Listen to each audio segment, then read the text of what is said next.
In a world of chaos, you have the power to unlock a time-warping version of our show with a peek behind the scenes and even more Nathan and Krissy banter.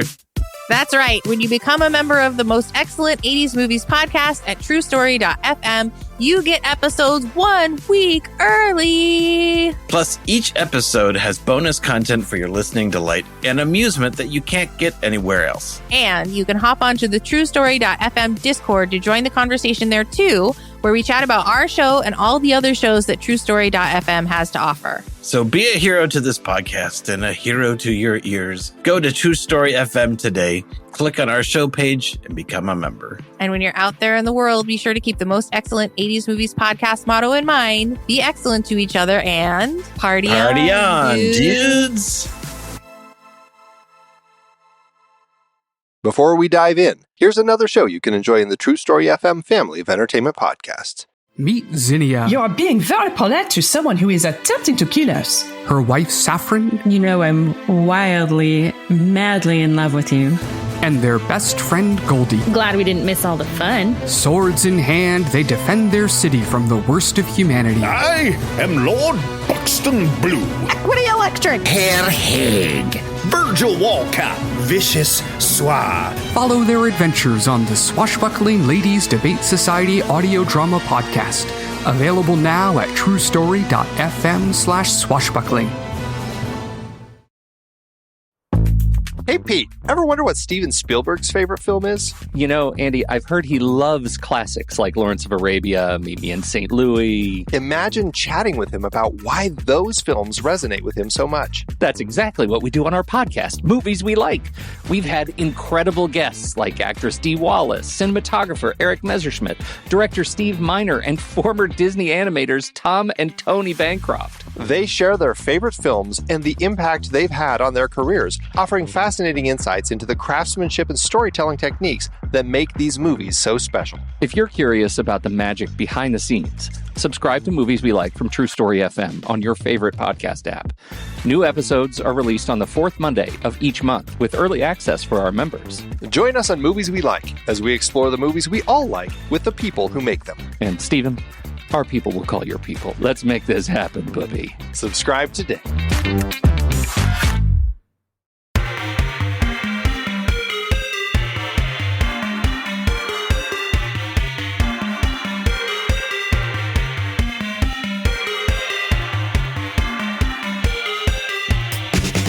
Hello and welcome to the most excellent 80s movies podcast. It's the podcast where we pew pew pew our way through the 80s movies we think we love or might have missed with these our modern eyes to see how they hold up. And today we're talking about Return of the Jedi, a movie selection from 1983, about which Google says Luke Skywalker, played by Mark Hamill, battles horrible Jabba the Hutt and cruel Darth Vader to save his comrades in the Rebel Alliance and triumph over the Galactic Empire. Han Solo, played by Harrison Ford, and Princess Leia, played by Carrie Fisher, reaffirm their love and team with Chewbacca, Lando Calrissian, played by Billy D. Williams, the Ewoks, and the androids C-3PO and R2-D2 to aid the androids, yes. Is this an AI summary? Yes, it is. To aid in the disruption of the dark side and defeat the evil emperor. Okay, here we go. Here comes the classic trailer. Return for the climactic clash between the forces of good and evil. Return to a galaxy far, far away. Return of the Jedi.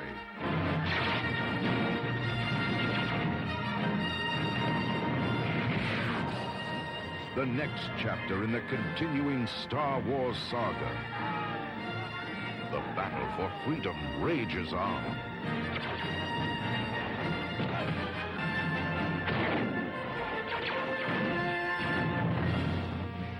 The heart of a hero. The courage of a rebel. The strength of a leader. The loyalty of comrades. The power of the Force. The cunning of the enemy.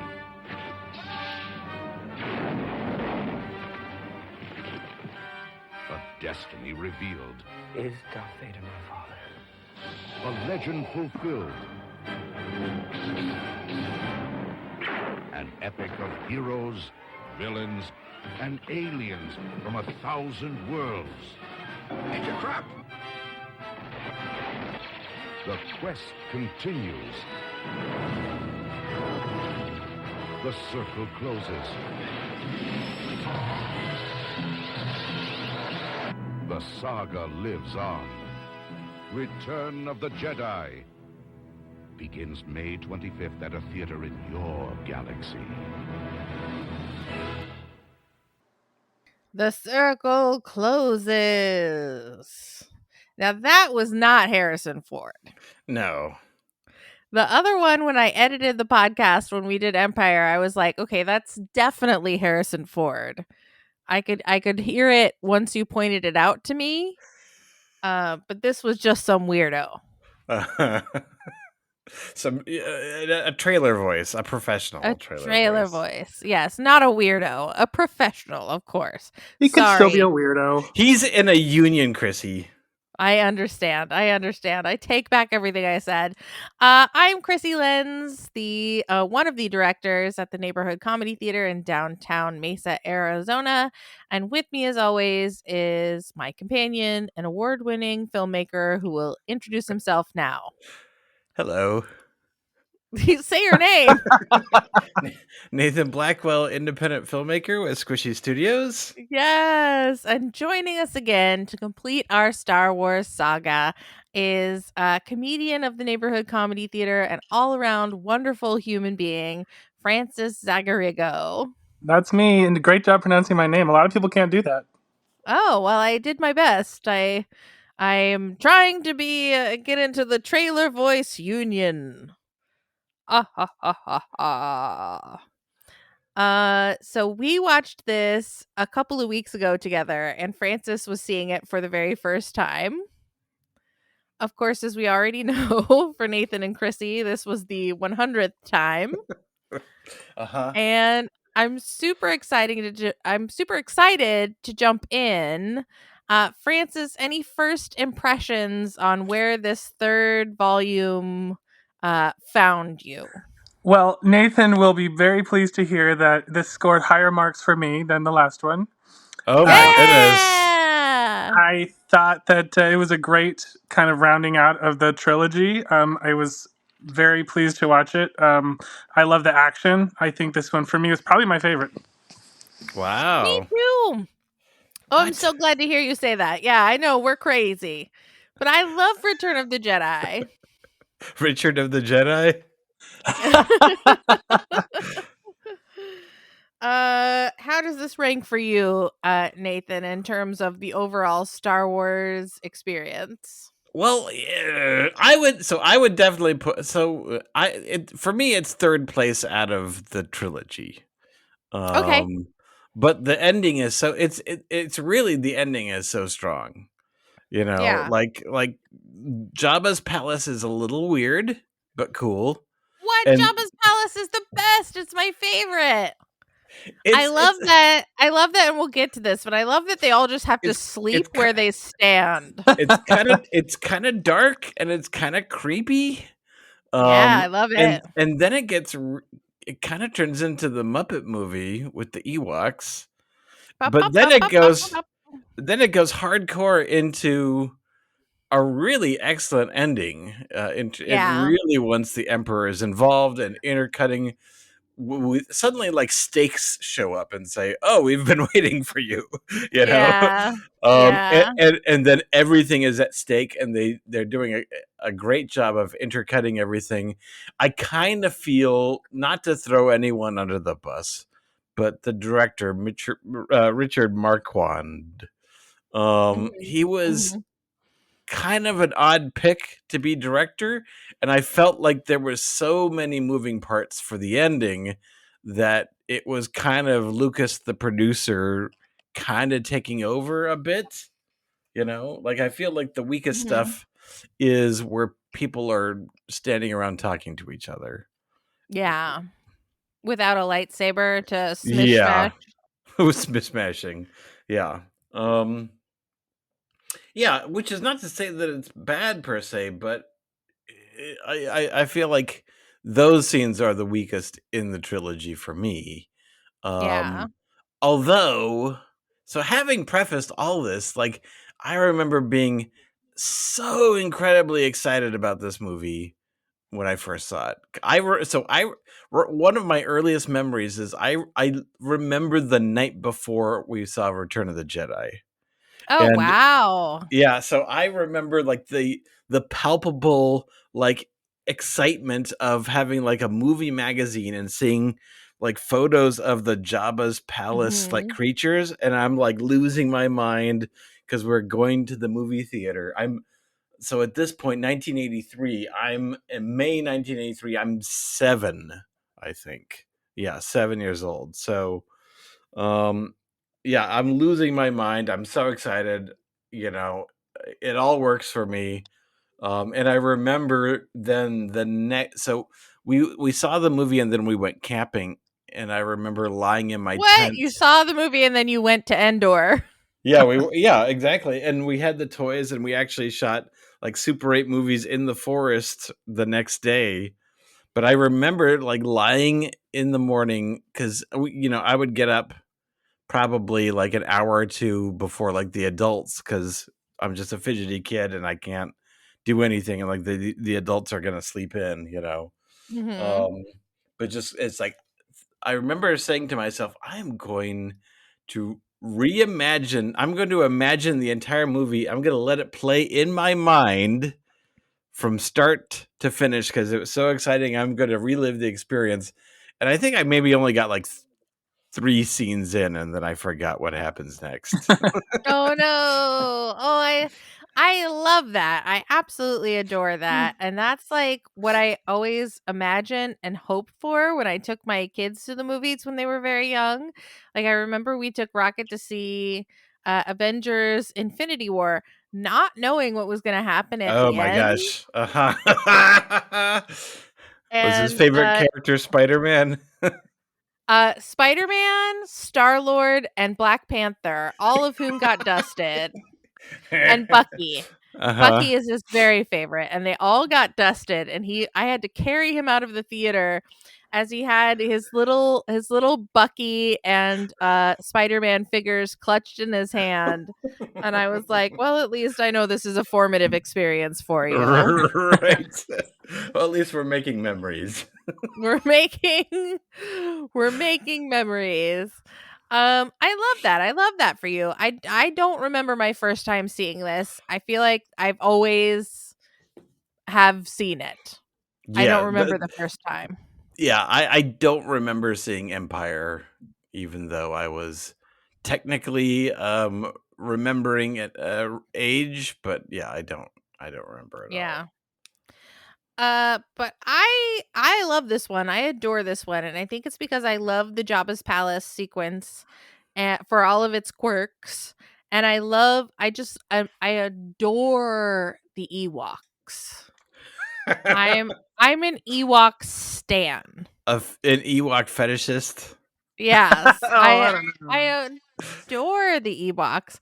So much so that I've seen all of the Ewoks cartoon. Oh man, they go dark. They go to some weird places. Yeah, the second Ewok live action movie, the beginning is just worth YouTubing. YouTube it up. Francis, how did you feel about the Ewoks? I too love them. I think they remind me of Mogwais. I think they're related. We've talked about this. Yes. I think this is just where they live. This is what they look like. Yeah, don't feed them after midnight. Yeah, it's like a goldfish that gets bigger depending on the size of its enclosure. Like this is what happens if you've got free range Mogwais. Yes.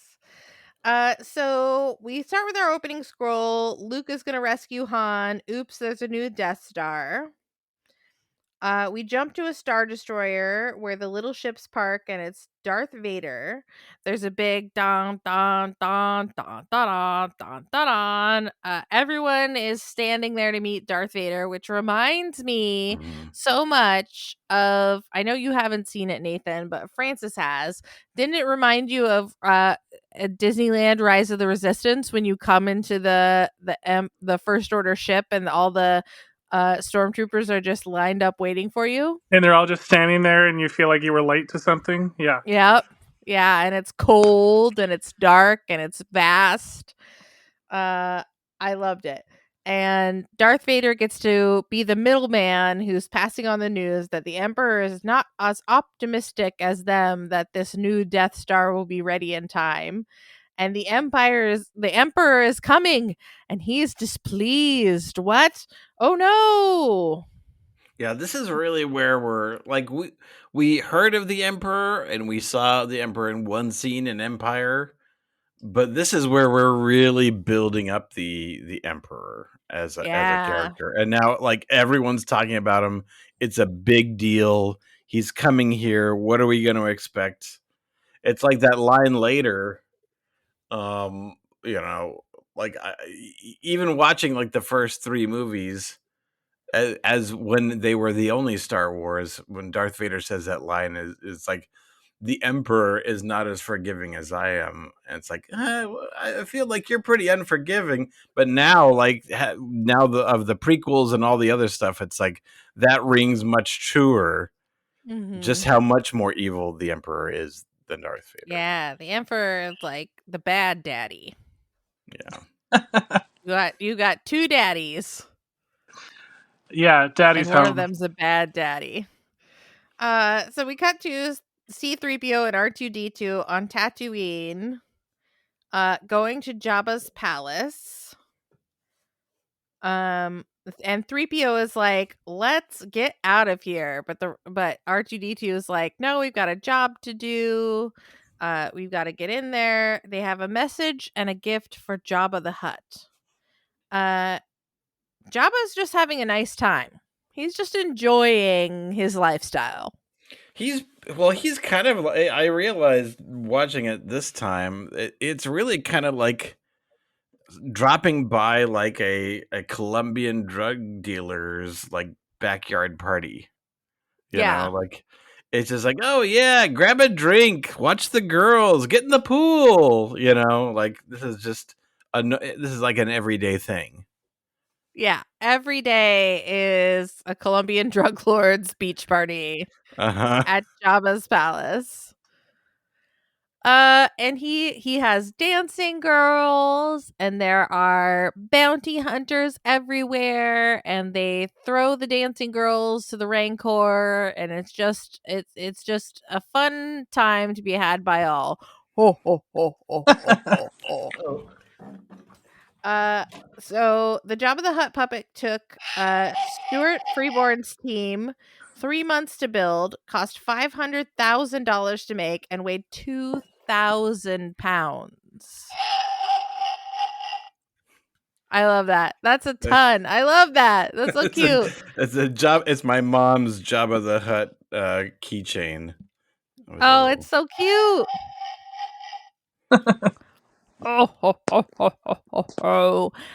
Francis, first impressions of Jabba and his palace.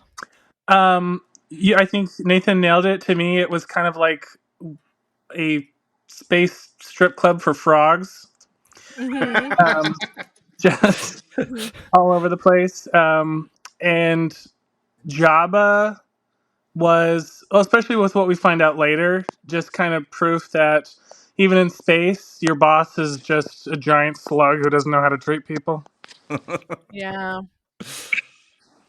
We pointed out to Francis that the whole like singing and dancing scene was new.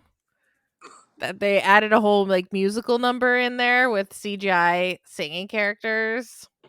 And what I don't understand too is like when they take the droids, the gift, of course, Luke Skywalker appears and he's like, mighty Jabba, I come to bargain with you. I'm leaving you a gift. These 2 droids. And C-3PO's like, what the what? And then they take them into the droid processing room.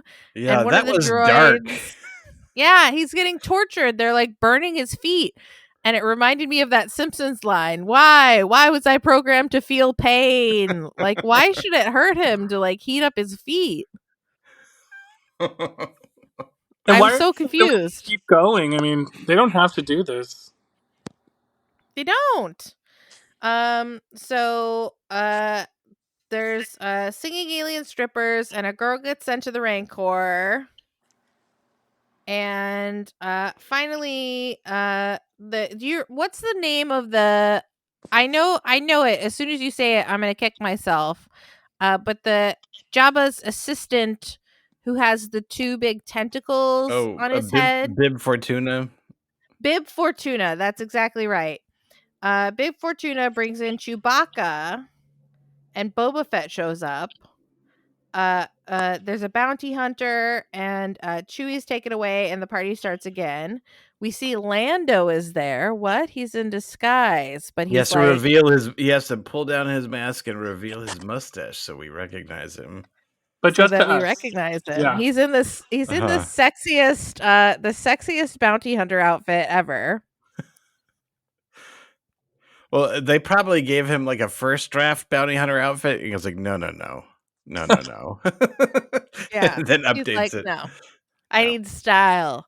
Lando's a man of capes. So the bounty hunter that we met sneaks down to Han. The bounty hunter frees Han from the carbonite. And the bounty hunter is talking in like a really robotic voice. It's carbonite. It's freezing sickness. Your eyesight will return in time. Who are you? Someone who loves you. It's Leia. What? Oh, they smooch. And we're so happy. But in a big reveal, everyone at Jabba's palace has just been hiding behind a curtain. Ho, ho, ho, ho, ho, ho, ho. Yes, they've just been waiting. They knew this was going to happen. And they were like, look, let's pretend to all go to sleep and just hide behind this curtain. But everyone else at Jabba's palace just sleeps where they stand. Like they have to sleep at their post. I always thought that was weird. Maybe that's not like an every night thing. Maybe that's just like on, like party nights. Yeah, they were over capacity. Yeah. So no one could go to bed. Everyone had to just stay up.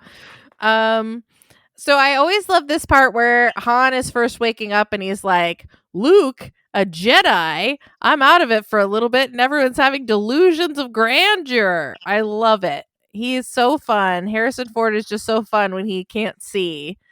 And he's like happy to not see, but to be with Chewbacca and Leia, even though they've all been caught by Jabba. Luke shows up. We see slave Leia, and every young man's fantasy life springs into focus. Into the next stage of development. Yes. Krissy, didn't we talk about this though? Like, what was Jabba even gonna do with it? Like, it was just for looks? Like, why'd you do this? Yeah. Why is she? Because he likes to have a slave girl tied up and she has to sleep at his feet. Yeah. And he had the metal bikini lying around. As we all do. As we all should. Right. Yeah, he's like, he's got a drawer. It's like, pick out anything that fits. And it's only metal bikinis. It's just different styles of metal bikinis. He's like, look, we have no clothiers. We only have blacksmiths. It's either this or the carbonite. Yeah. They made it out of Han's carbonite leavings. So Luke shows up and he does this whole big speech, but he gets sent into the Rancor pit. C-3PO tries to help him. Master Skywalker, you're standing on top of a... Oh, no! Down he goes into the Rancor pit. He has a big battle with the Rancor, but ultimately he kills it. What? The Rancor is just doing what he knows best. He's just doing a job. Yeah, we didn't have to kill the Rancor, but I love the one guard who's really sad. The Rancor keeper. Yeah, he's like crying and hugging his friend. That was his Rancor. Who do you think fed the thing? That was his pet. That was his pet. That was his baby. What did you think of the visuals of the Rancor battle, Francis?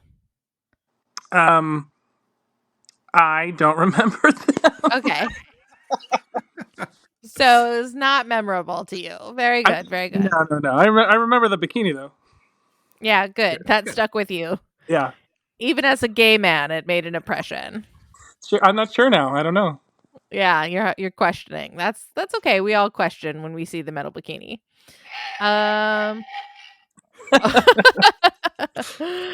So Jabba decides that he is going to exact his justice by throwing all of them into the Sarlacc pit, where they will learn a new definition of pain as they're slowly digested over 1,000 years. Now, how does it keep them alive? Does it feed them as it digests them? How does it keep them alive for 1,000 years? Like, I wanna think that it doesn't actually keep them alive. It just takes it 1,000 years to digest. Like, I can get behind that. But to actually that they would survive that long, like I could see like rich people specifically wanting to get like a Sarlacc treatment to live longer if that was the case, you know.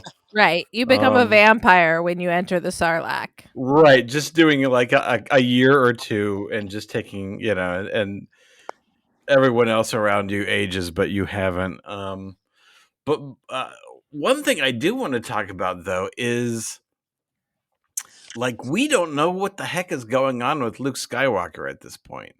No, we sure don't. But he looks great. Wearing all black, he's kind of super cold, and where it's like, did Luke go dark? And I think they're specifically teasing the kind of like the dark Luke question mark, because that's kind of the temptation at the end of the movie, you know? Yeah. Just for us to kind of think about it. But yeah, it threw people for a loop, and it is kind of weird, especially since in the last two movies he's been very emotional, and now he's like a Buddhist monk. Yeah. To where it's like or like, you know, I can't show any emotion, and he's definitely a very different Luke. Except for the moment when they're driving out to, I totally agree with you, Nathan, but there's a moment when they drive out to the Sarlacc pit, and Han's like, instead of a big dark blur, I see a big light blur, and he's like, don't worry, you're not missing anything. I grew up here. And it's a terrible place. That's a very whiny Luke moment.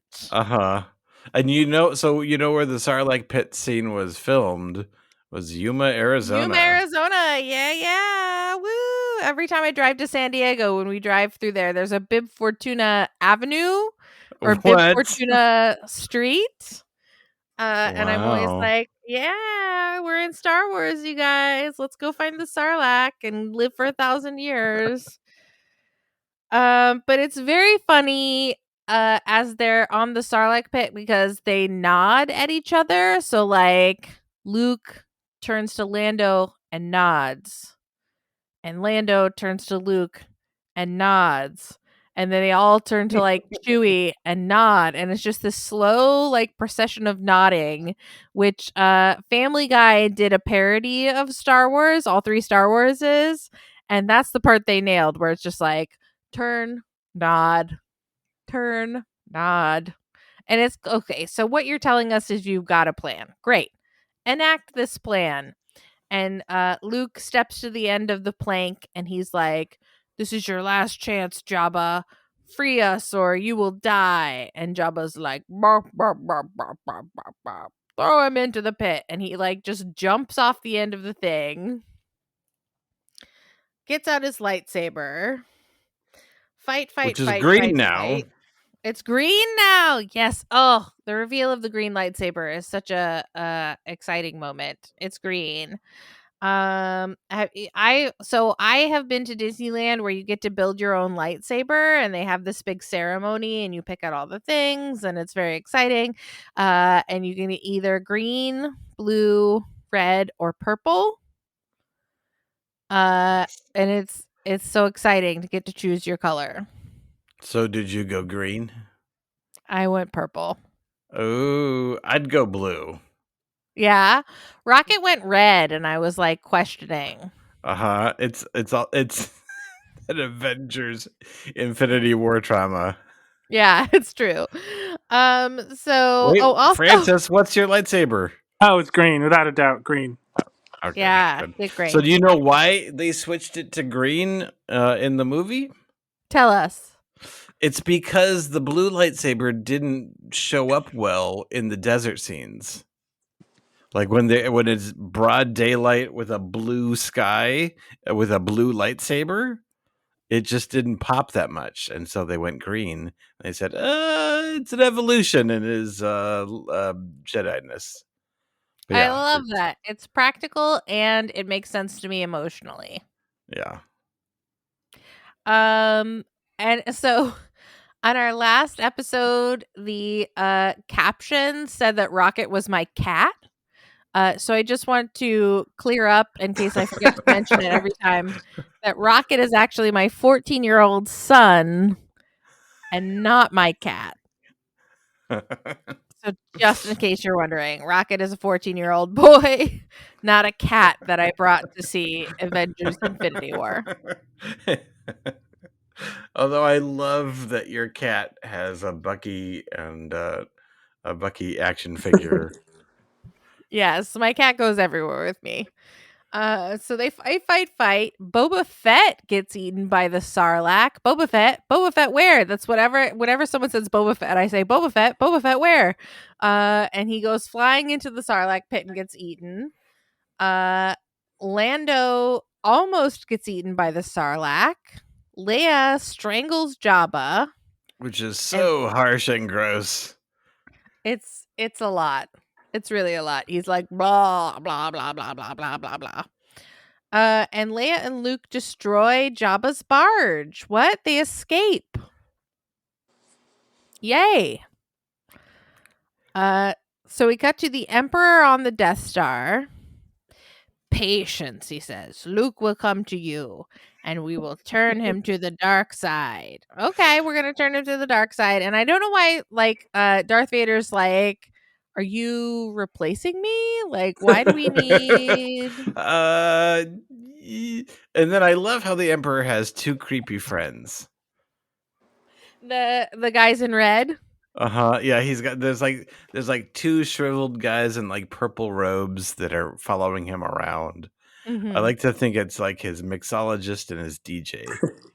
Yeah, because he's got to have his funky beats wherever he goes. He travels like so much. Jabba. It's just a little piece of home. Yeah, or like his just personal like Jabba. chefs. Yeah. They shriveled up because they only eat what he eats. They have to taste his food before him. No, it's in their contract. They can't be more attractive than him. Right. It's true. It's true. Yeah. It's his agent and manager. Like J-Lo's dancers. So we go back to Dagobah. Yoda is like, I'm old and I'm gonna die. No more training do you require. And Luke's like, then I am a Jedi. And he's like, wait a minute. Someone thinks he's a Jedi. And he's like, well, don't go dark. Oh, BTW, there's another Skywalker. Oops, I died. Right. And the thing that always threw me, because I mean, again, like, until I was like, I don't know, like 24 or something like that, there were only these 3 Star Wars movies. There wasn't like the prequels. Mm-hmm. And so I was like, Yoda is saying like, oh no, you've got to face. So Luke was all Jedis for all we knew, at least the rules and everything. So when Yoda says, no, you got to face Vader, your dad, to really become a Jedi. And it's like, oh, do all Jedis have to do this? Like, is it like a weird? But it's because Darth Vader is like his blockage, his baggage that he's got to deal with. Yeah. They get the Jedi kids so young that they don't have all this baggage. He's still in conflict, even though he seems like he's got everything together. He still has this dad issue that he's got to resolve before he really graduates. Don't we all? It's complicated. It is. We all have our daddy issues. What did you think of seeing Yoda again, Francis, and hearing him confirm that Darth Vader was indeed Luke's dad? Because the scuttlebutt is that everyone thought that the kids wouldn't believe it. I thought that was just he's just serving tea, like on his way out, just like, by the way. Yeah. Couldn't he have helped and died? Did he have to die alone? Couldn't he have I'll help you, yeah. I mean, did he have like who gets the house? Like, did he sign anything over, or I feel like there's a little more that he could have done. Maybe he could have written some of this stuff down, and then it's like, oh, by the way, there's a lot more info right here. Cuff. Yeah, here's a notebook I've been filling out for you. Yeah, exactly. At least since yesterday. Yeah, I have another I knew I was theory, going to die. That he wasn't really dying and was just like done. Don't come back. He just crawls under the covers.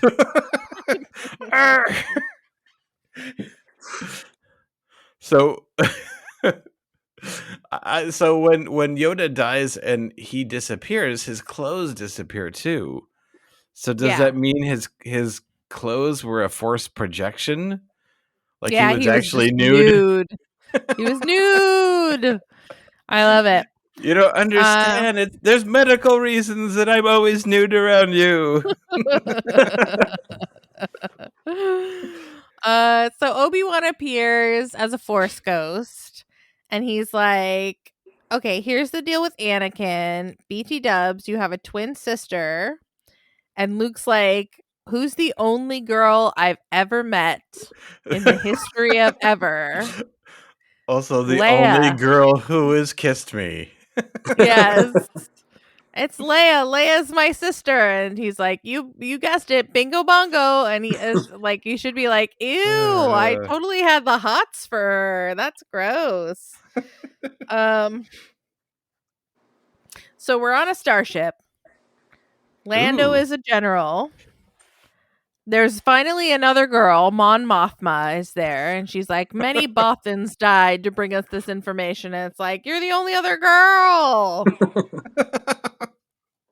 And they're like, we've got to destroy another Death Star near the forest moon of Endor.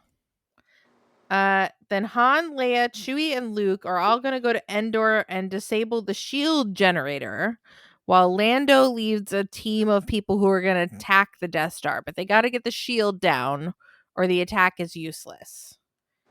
So the Emperor is like, get out of here, Darth Vader.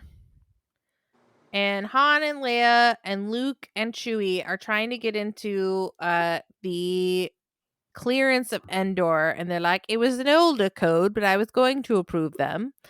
And Han is like, I don't know, fly casual.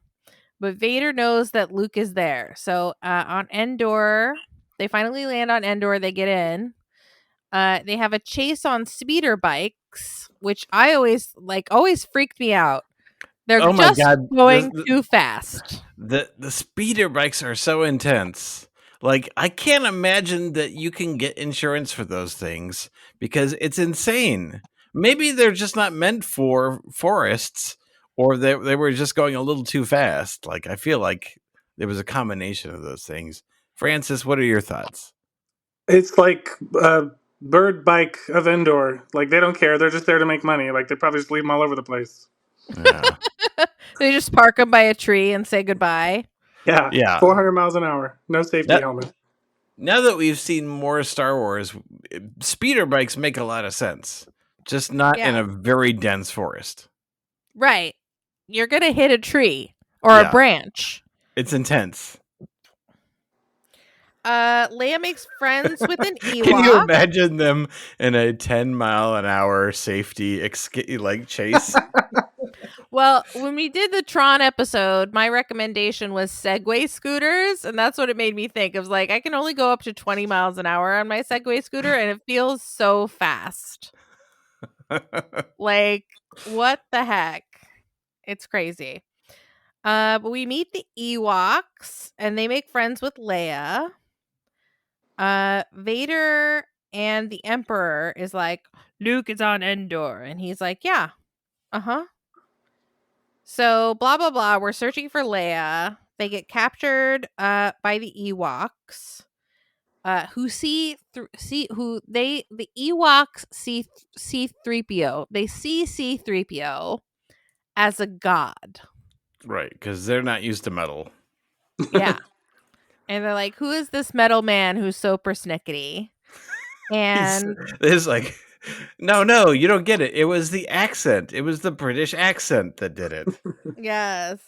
So they're going to cook and eat Luke. So that's who we're dealing with.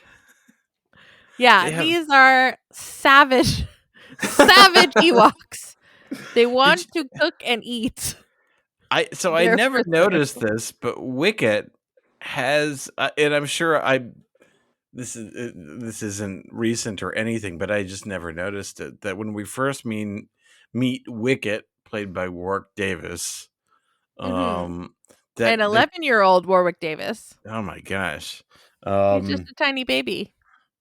That they added CGI blinks to Wicket when he first meets Princess Leia. Oh, yeah. So he won't be as creepy? Yeah, like his eyes were, for the first couple of shots, were CGI, and then they've got blinks to them. But I love the idea that George Lucas had this movie made and then was like, you know what's missing?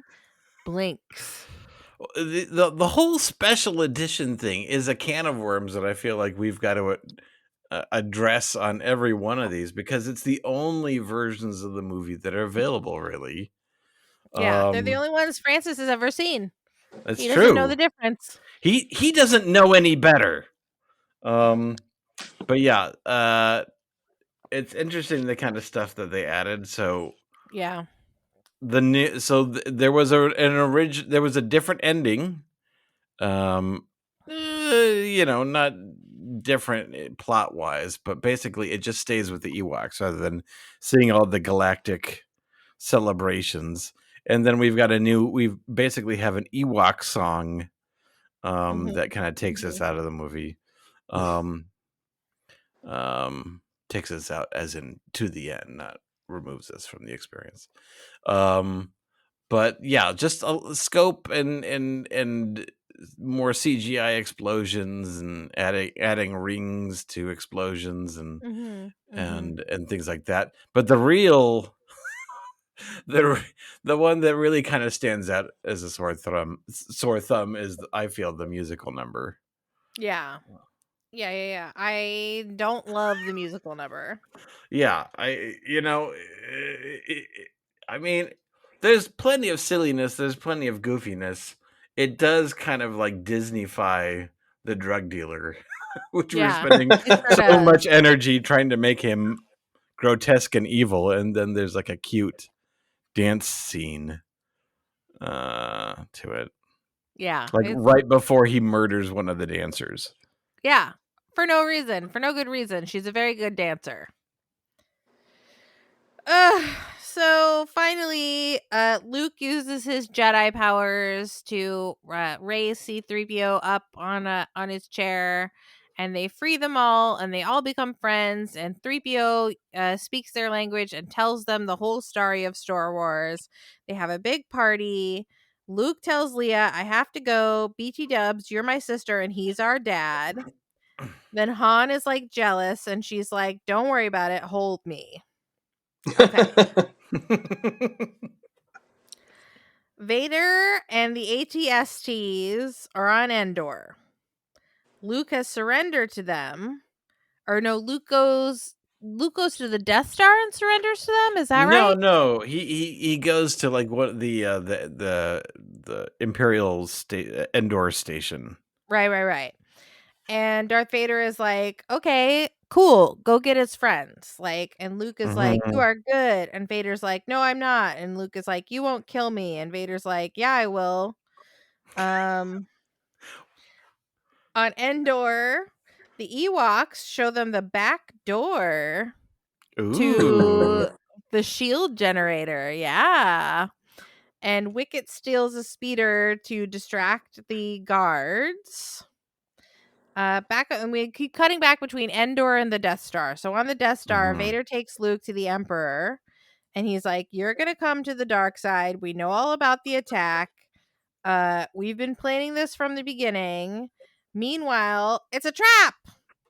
Oh, see, now you know what that meme is. It's a trap. Did you have you seen that meme, Francis? The Admiral Akbar, it's a trap. No, I don't think I have. Oh, okay. So it meant nothing to you. I'm so ignorant. Sorry. It's all right. The Emperor is like, give in to your hate. On Endor, the Ewoks attack. The AT-STs are running. So this I feel is really where it kicks in. Like the climax of Return of the Jedi, I feel like it's just going full speed. Like it's really strong. This is where the movie kind of makes up, I think, for some imbalance or goofiness, compared to the rest of the series, at least of the trilogy. So I feel like one thing that we should discuss is so like George Lucas's like fascination, or not fascination, but like parallels of like indigenous people versus the big mechanized society, and the indigenous people winning. That's what I love about this movie, is that they totally disregarded the Ewoks as a people that they needed to conquer. And the Ewoks are like, no, we're going to hit you with rocks and and beat you. And I love that, because they're these totally underestimatable little furry like hedgehog type things, and they save the day. I love that. Well, it's all the Vietnam War is basically what it is.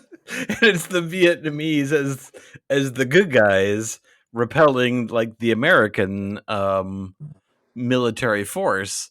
And it was just something that them in the 60s and 70s were like, which was a huge part of like it was like a wake-up call of saying that you just can't like outspend or over modernize a people,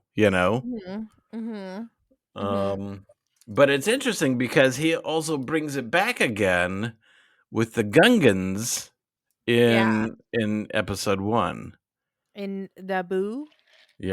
Naboo.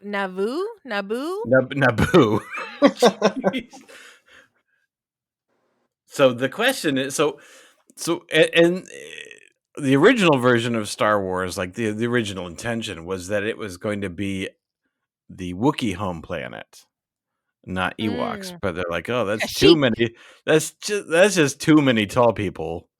Like we don't think we can many tall people. Right. But we can make children work round the clock. In England. But yeah, so I guess comparing, because it's kind of like a repeat of the same idea. What do you think of the comparison of the Ewoks versus Gungans? Well, I showed Francis a little bit of episode 1. So he's only seen Jar Jar Binks on a very cursory level. And with plenty of implied and like bias against him, I would say.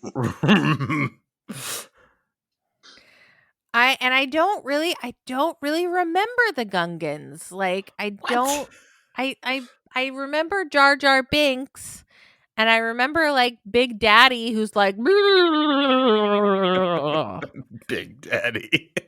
but I don't remember, like, I remember that the Nabooians don't treat them fairly, and then the Gungans are like, you should treat us fairly. But I it's been a long time since I've seen episode 1. Well, I feel like the Gungans are goofier, and I think it doesn't help that we can understand what they say.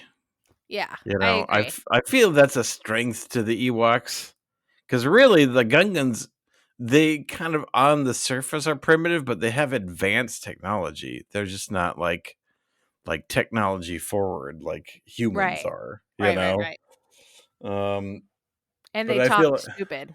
yeah. So that's not great. And honestly, like, I'm sure Jar Jar works for not a lot of people, but for some people. But yeah, I hate to say it, but it was the biggest miss since Howard the Duck. Yeah. It is. Yeah. And so it's rough. Yeah, it's rough. Yeah, I do think just by the Ewoks being physical rather than digital, and by us not knowing what they say, and it's implied, and so it's a lot more physicalized and in physical comedy, that it just works a lot more. Yeah, I agree. I'll stick with the Ewoks any day. So battle on the Death Star. The Emperor is like, strike me down and your transformation will be complete. Strike down your father. Let the hate flow through you. And Luke's like, no, I won't fight you. And blah, blah, blah. On Endor, go ahead, Nathan. Oh, I was just going to say, like, Ian McDermott as the Emperor is just so good. Like, he is literally in my mind, one of the top movie villains just from this one movie. What did you think, Francis? Yeah, I thought he did a great job. It's like, well, it's easy to hate the ugly, but but yes, I was makes convinced. me think of Wicked. No one mourns the wicked. No one mourns the ugly. Sad but true. On Endor, they break into the shield generator. Han blows up the shield generator, and Lando is finally able to commence the attack on the Death Star. The Emperor zaps Luke, and he's like, "Father, please, no!" And finally, Darth Vader tosses the Emperor over the side of the thing, and he goes flying. They attack the Death Star. Luke drags Darth Vader to a ship. Take my mask off. Let me see you. Now go and leave me and tell your sister I wasn't all bad. Lando and the crew take out the middle thing. Tell her I was actually pretty funny. Yeah, I had a good sense of humor, at least, even though I'm ugly and there's an accordion in front of my mouth. Lando and the crew take out the middle thing, and the Death Star blows up. Han and Leia are back on the planet, and Han's like, "You love Luke," and she's like, "Chill out, he's my brother." Gross. Endor is happy. Luke burns Darth Vader in a Viking funeral. Everyone is happy. Lando and Han hug. The ghosts are all happy. Celebrations throughout the galaxy. And all was well. Okay, that's Return of the Jedi. Jeez Louise, we did it, people. So Francis, on a scale of 1 Ewok to 10 Ewoks, 1 Ewok being great, 10 Ewoks being the most Ewoks you can lawfully have in your home as pets. I'm going to say 8.5 Ewoks. Okay. Excellent. What's your reasoning? Well, like I like the action. You know, I love a nice forested moon. Big fan. Yes. We It's talked not about a this. cold environment, but it might be cool. Yes, and I don't like the desert, so that's fine. I think they wrapped it up really nicely. It was fun to watch. I like, you know, a nice balance of character and action kind of driven storylines. So this one was for me. Yeah, I loved it. I loved that you loved it. It was so fun watching it with you. I agree. Let's do it again. Let's do it again. Let's just watch it again. Next time you can come to Nathan. How many Ewoks do you give it, Nathan? Ooh, I think I'm gonna give it. I'll give it 8.5 as well. I was gonna do I'll give it 8.3 after the year it was released. Oh No, no, 8.5. Let's just go for it. But honestly, so much. But that's if it would have kept going the way it was for 2/3 of the movie, I would have given it less. But it just comes together so strong. Well, if Darth Vader I ended hear up being you. hotter, I would have rated it higher. It's true. But in the end, his Force Ghost was Hayden Christensen. Was he hot? Yeah, but that doesn't erase what we know. It's true. If you were only watching the first 3 and didn't know anything about the prequel, it's like, who the heck is that? Who is that? Yeah. It's like, well, I found out that you could adjust the age on these ghost things. Yeah, you get to pick your hottest self, and Alec Guinness was just like, I'm a hot old man. Let me be. Right. I was peak. Yeah. Yeah, or as peak as a silver fox. I say both of you are wrong, and this movie is a 10. It's an interesting comment. Yeah. So, what about a deep cut recommendation? I have 2. Ugh. But what's yours, Nathan? So, I feel like our deep cuts are just what we respond to in whatever movie we see and kind of what would be the next stage in that. For me, it really kind of gets me thinking about movie trilogies. You know? There's a lot of movie trilogies out there. Some that have been kind of slapped together that were never designed as trilogies, some that were always designed as trilogies. And while I love many of them, I feel like one that did it even better than Return of the Jedi was Return of the King with Lord of the Rings. Yeah, best picture, baby. Yeah, honestly, I made a list Back to the Future, Matrix. These aren't just 3 movies, but they're designed to be a trilogy. Lord of the Rings, Dark Knight, Pirates of the Caribbean, the other Star Wars trilogies. Yeah. I feel like the only one to top the completeness of Return of the Jedi is Return of the King. And for Frodo. So yeah, I guess my recommendation is 10 hours of Lord of the Rings movies, but specifically the last one. I love it. You got to watch the other 2 before you can watch Return of the King, but Return of the King is so worth it. I love it. I love Vigo. What's yours, Francis? Well, the obvious choice for me is Gremlins 2 in New York. Yes. It's such an obvious choice. Yeah, especially the one who was all dolled up. Remember that gremlin? Yeah. Oh, she's sexy. She's in the bikini now. Yeah, she's in the metal bikini. She should have been in that metal bikini. Okay, I've got 2. The first is Phineas and Ferb Star Wars, which is really easy, but specifically the number Here on Tatooine, where they sing a song about how great life is on Tatooine. All right, and my second deep cut recommendation is a company called Holy Clothing. HOLY, Holy Clothing, because they have a Princess Leia dress, which is inspired by her Endor dress. And it's really, really beautiful. And if you've ever wanted to dress up like Princess Leia, but the metal bikini is not for you,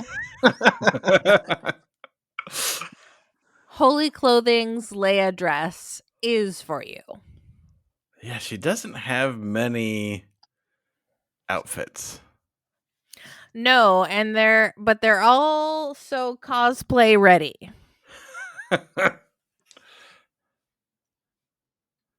All right. So, thank you for joining us, and thank you for being with us here at the end.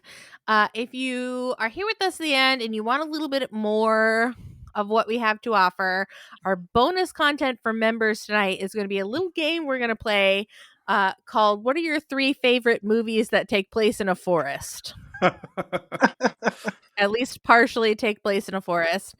And you can get that member bonus content by becoming a member at True Story FM and just clicking on our little podcast and supporting us. And if you don't feel like becoming a member, then please just do all the free stuff that helps us to thrive and survive, like, rate, review, subscribe, tell a friend, all those things that we truly, truly appreciate and treasure. Nathan, where can people support Squishy Studios and The Last Movie Ever Made? Yeah, so squishystudios.com, and The Last Movie Ever Made is on Amazon, Apple, and Tubi. Wonderful. I completely recommend seeing it if you haven't seen it already. It's a wonderful project. Francis, where can people see you being funny and hilarious and charming and beautiful? Well, that would be performing at the Neighborhood Comedy Theater in Mesa, Arizona. Yeah, I second that recommendation. Go see shows at the Neighborhood Comedy Theater in downtown Mesa, Arizona. If you want to hear more of me, listen to my other podcast, the Gank That Drank, a supernatural drinking game podcast, also on True Story FM. And while you're out there in the world, please keep the most excellent 80s movies podcast motto in mind. Be excellent to each other and party on, dudes.